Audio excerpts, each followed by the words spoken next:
Ya sing gedhe pangapuran iki yo Kang yo. Lamun to tekan kule papan kene iki mau rada randang. Iki lagi wae ngopo kok randet.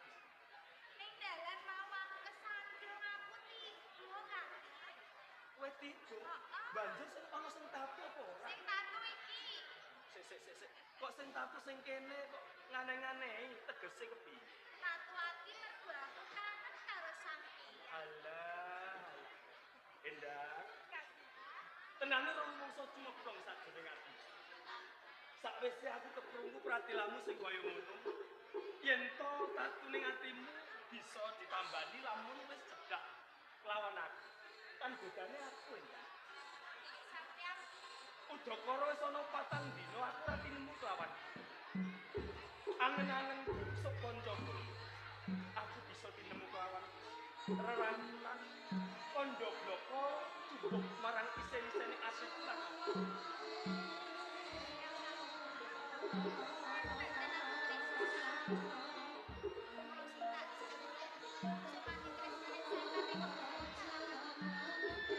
Endang iki. Apa kowe isih mangu-mangu ngantepke rasa tresnamu sing tinggi tak wenehke kelawan perkara banyu biru pamingit lan sak kiwa tengene sok kene. Kamu kok akeh perangan itu sing endah sing warni bebasan bisa ngumpuli ayu nanging aku ora bakal ngaji. Aku ora bakal kati marang endah lan swastiane wanita mergo kados aku iki tak tujuke lawan kados wong endah ngerti Kang. bakal tak putekke lamun tok isih mang-mang. Sopo manis kaya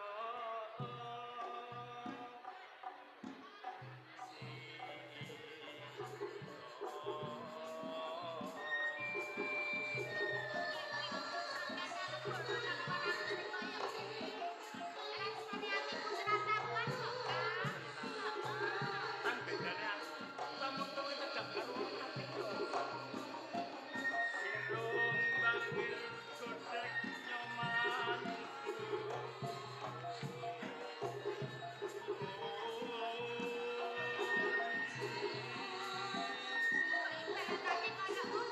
kasihatane kaya ngono mergo aku ora pengen ana wewat lanang sing cedhak apa meneh kok cedhak lilik wae wis gawe atiku lara jan isih ora percaya mbang ndok katresnan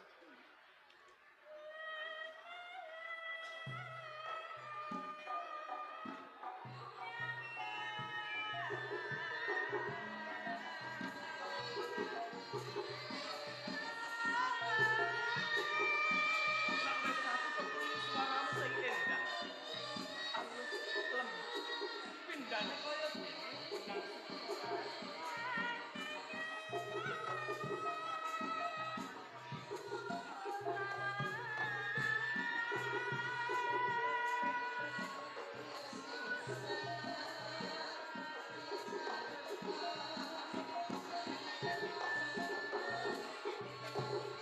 suaramu pindane kaya dene iso nggogroke sajroning jantung endah mbok menawa kowe durung percaya yen to tresnaku kang tuwuju lawan kowe lamun tok ora katon taumpamake kaya dening angin kae ora bisa disawah nanging kae bisa dirasake tuladane wit-witan kang gedhe kae mobat mabret merga kasempyoe angin kang gedhe iku tresnaku kang tumandhek lawan kowe